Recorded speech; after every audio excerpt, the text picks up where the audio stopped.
This makes me think about something Viola Davis had said a few years ago, and she had said a lot of people get divorced after some amount of time because the person that they're with is not used to the change. What she was saying is that we pick people and we pick them based on what we have experienced and what we want in our future. I'm trying not to get hit by a car in New York. Oh my gosh.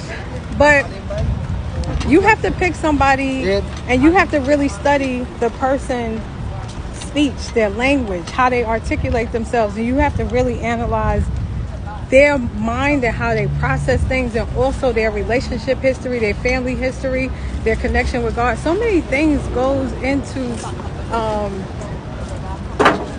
choosing somebody that's right. A lot of this stuff is spiritual, right, Joel? It's spiritual. Right? It's spirit, man. See, the mistake I had made in my past when I chose people was that I had an idea of who that person was, and I had an idea of the kind of mate life I wanted, but I wasn't paying attention to the details of that person. But we have to really pay attention to how people experience life and not judge everything on what they say necessarily, but look at their history. Like what she was saying, you have to look at what that person haven't experienced, the really rough times.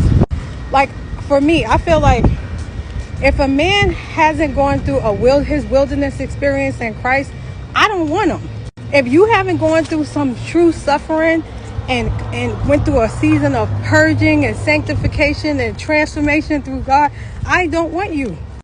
Because if you haven't gone through a pruning season, it's going to be a lot of deficits, emotional deficits, probably emotional intelligence, and so many other things that you're not going to even be aware of when it comes to our relationship. You're not going to even be able to cue in spiritually and emotionally based on my needs because you haven't even yielded yourself to God. So really pay attention when you're choosing somebody, not just based on what they're saying, but you look at their experience, how they overcame stuff. Did they quit when things got difficult? Do they submit themselves to God? Do they have people that they're responsible to? Accountability and all that good stuff.